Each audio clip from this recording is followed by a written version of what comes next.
कल्पना कीजिए एक ऐसे ब्रह्मांड की जो बिल्कुल आज के ब्रह्मांड जैसा है। अरबों गैलेक्सियां, खरबों तारे, ब्लैक होल, नेब्यूला और डार्क मैटर, सब कुछ मौजूद है। लेकिन पूरे ब्रह्मांड में एक भी ऐसा जीव नहीं जो इसे देख सके। ऐसी कोई आंख नहीं जो किसी सनराइज को देख सके। ऐसा कोई कान नहीं जो संगीत सुन सके। ऐसा कोई मन नहीं जो प्रेम महसूस कर सके। और ऐसी कोई एंटिटी नहीं जो कह सके कि मैं एग्जिस्ट करता हूं। अब एक सिंपल सवाल है, क्या उस ब्रह्मांड में सुंदरता जैसी कोई चीज होगी? क्या वहां रंग होंगे? क्या वहां संगीत होगा? क्या वहां दर्द होगा? या ये सब केवल परमाणुओं की एक अंधी हलचल होगी? फिर लगभग 13.8 अरब साल बाद एक साधारण से ग्रह पर कुछ कार्बन के परमाणुओं ने अपने आप से एक सवाल पूछा, मैं कौन हूं? और शायद यही वो पल था जब ब्रह्मांड ने पहली बार स्वयं को देखा।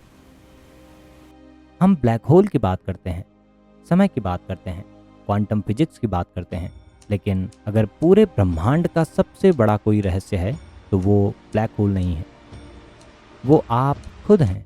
क्योंकि इस समय जब आप ये वीडियो देख रहे हैं, कुछ है जो इन शब्दों को एक्सपीरियंस कर रहा है, कुछ है जो इसका मतलब समझ रहा है, कुछ है जो आपके भीतर से कह रहा है कि मैं सुन रहा हूं।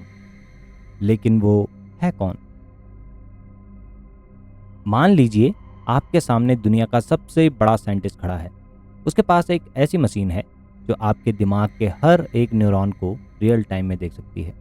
वो देख सकता है कि कौन सा न्यूरॉन कब एक्टिव हुआ, कौन सा केमिकल कब निकला और इलेक्ट्रिकल सिग्नल्स कहाँ पहुंचे। वो आपके पूरे दिमाग का एक परफेक्ट मैप बना सकता है। अब उससे एक सवाल पूछिए, जब मैं लाल रंग देखता हूं तो लाल रंग का वो अनुभव कैसा महसूस होता है? क्या वो बता पाएगा? नहीं। वो ये बता सकता है कि आपकी आंखों ने किस वेवलेंथ की लाइट को पकड़ा। वो ये बता सकता है कि दिमाग के कौन से न्यूरॉन्स एक्टिव हुए। लेकिन वो कभी आपको ये नहीं बता सकता कि लाल रंग को महसूस करना कैसा लगता है। और यही मॉडर्न साइंस की सबसे बड़ी पहेली है, दर्द। हम सब ने महसूस किया है, लेकिन अगर मैं आपके दिमाग का स्कैन देखूं तो मुझे केवल इलेक्ट्रिकल सिग्नल दिखाई देंगे, मुझे सिर्फ केमिकल रिएक्शन दिखाई देगी। लेकिन मुझे उस स्क्रीन पर कहीं भी दर्द नहीं दिखाई देगा।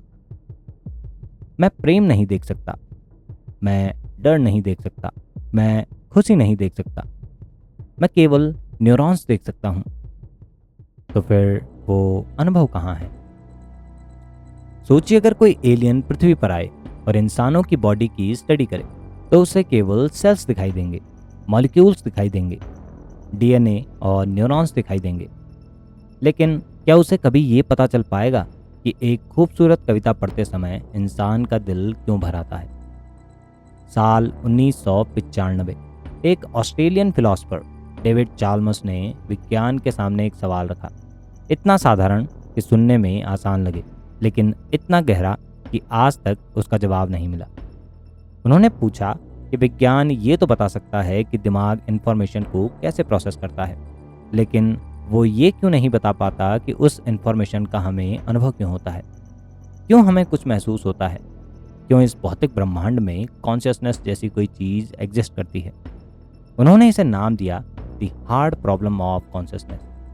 और ये समस्या सिर्फ न्यूरोसाइंस की नहीं है, ये पूरी मानव सभ्यता की सबसे बड़ी पहेली है। क्योंकि अगर मैं आपके दिमाग के हर एक एटम की पोजीशन जान लूँ, हर न्यूरॉन का नक्शा बना लूँ और हर सिग्नल को रिकॉर्ड कर लूँ, तब भी मैं ये कभी नहीं जान पाऊंगा कि आप होना कैसा लगता है।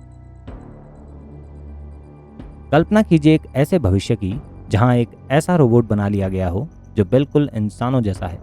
वो मुस्कुराता है, रोता है, कविता लिखता है, म्यूजिक बनाता है, यहाँ तक कि वो ये भी कहता है कि मैं सचेत हूँ और मेरे अंदर भी चेतना है। लेकिन एक सवाल तब भी बच जाता है, क्या वो सचमुच भीतर से कुछ महसूस कर रहा है, या वो सिर्फ एक मशीन है जो इंसानी भावनाओं की नकल कर रहा है?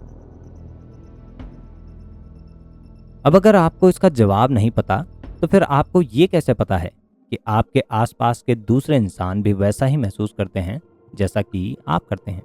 और यहीं से हमारी पूरी कहानी बदल जाती है। क्योंकि अब सवाल ये नहीं रहा कि दिमाग कैसे काम करता है। सवाल ये है कि क्या चेतना दिमाग का एक प्रोडक्ट है या दिमाग किसी और गहरी हकीकत को एक्सप्रेस करने का सिर्फ एक जरिया है। और अगर दिमाग काम करना बंद कर दे तो क्या चेतना भी हमेशा के लिए मिट जाएगी? अगर आज आप किसी न्यूरो साइंटिस्ट से पूछें कि चेतना दिमाग से पैदा होती है तो उसका जवाब होगा हाँ। और पहली नज़र में ये जवाब बिल्कुल सही लगता है, क्योंकि हमारे पास इसके बहुत पक्के सबूत हैं। अगर दिमाग का एक खास हिस्सा डैमेज हो जाए तो इंसान की याददाश्त चली जाती है। अगर दूसरा हिस्सा इन्फेक्ट हो जाए तो बोलने की क्षमता खो जाती है। अगर तीसरा हिस्सा नष्ट हो जाए तो व्यक्ति अपनों के चेहरे पहचानना बंद कर देता है। यानी दिमाग बदलता है और उसके साथ हमारा पूरा अनुभव बदल जाता है। तो क्या कहानी इतनी सिंपल है कि दिमाग ही सब कुछ बना रहा है? चलिए इतिहास के एक अजीबोगरीब केस को देखते हैं। साल था 1848। अमेरिका का एक युवा रेलवे इंजीनियर फिनियस गेज एक ब्लास्ट के कारण लोहे की एक छड़ जो लगभग 1 मीटर लंबी थी उसकी खोपड़ी को चीरती हुई उसके दिमाग के फ्रंटल लोब से पार निकल गई। चमत्कार ये था कि वो बच गया। वो उठकर बैठ गया, बात करने लगा और चलने लगा। लेकिन अब वो पहले वाला इंसान नहीं रहा। उसके दोस्त कहते थे गेज अब गेज नहीं रहा। उसका बिहेवियर बदल चुका था। उसका पूरा व्यक्तित्व बदल चुका था। दिमाग का एक हिस्सा क्या बदला, मानो एक नया इंसान पैदा हो गया। अब खुद से पूछिए, अगर हमारा स्वभाव और हमारी पर्सनैलिटी दिमाग की फिजिकल कंडीशन पर टिकी है तो क्या हमारी चेतना भी इसी दिमाग का एक खेल है? अब एक और प्रैक्टिकल एग्जाम्पल देखते हैं। हर साल दुनिया भर में करोड़ों लोगों की सर्जरी के लिए जनरल एनेस्थीसिया दिया जाता है। कुछ सेकंड पहले तक वे नॉर्मल बात कर रहे होते हैं, सोच रहे होते हैं, और फिर दवा की कुछ बूंदें उनके दिमाग की एक्टिविटी को धीमा कर देती है और अचानक पूरा अनुभव गायब हो जाता है। कोई सपना नहीं, समय का कोई एहसास नहीं, यहाँ तक कि मैं हूँ का भी बोध खत्म हो जाता है। फिर कुछ घंटों बाद जब आंखें खुलती हैं तो वो चेतना अचानक वापस आ जाती है। पहली नज़र में ये भी इसी तरफ इशारा करती है कि दिमाग बंद तो चेतना बंद और दिमाग चालू तो चेतना चालू। तो क्या ये बात यहीं खत्म हो जाती है? क्या चेतना वाकई दिमाग की ही उपज है?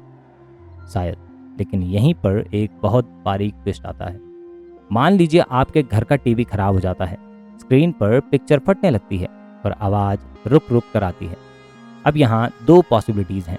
पहली कि वो टीवी सेट खुद उस प्रोग्राम को पैदा कर रहा था, और दूसरी कि वो टीवी सिर्फ सैटेलाइट से आने वाले सिग्नल्स को कैच करके स्क्रीन पर दिखा रही थी। मतलब अगर टीवी खराब हुआ तो ब्रॉडकास्ट खराब नहीं हुआ, सिर्फ टीवी का उसे दिखाने का तरीका बिगड़ गया। अब अगर यही लॉजिक दिमाग पर अप्लाई करें तो दिमाग में चोट लगती है और इंसान का व्यवहार या अनुभव बदल जाता है। तो क्या इसका मतलब ये है कि दिमाग ही चेतना को बना रहा था, या फिर दिमाग सिर्फ एक टीवी की तरह चेतना को रिसीव और एक्सप्रेस कर रहा था? ध्यान दीजिए, ये कोई फाइनल कंक्लूजन नहीं है, ये सिर्फ एक पॉसिबिलिटी है, क्योंकि साइंस का एक बुनियादी नियम है, कोरिलेशन इज नॉट पॉजिशन। मतलब अगर दो चीज़ें हमेशा एक साथ घट रही हों तो इसका मतलब ये जरूरी नहीं कि एक ही दूसरी को पैदा कर रही है।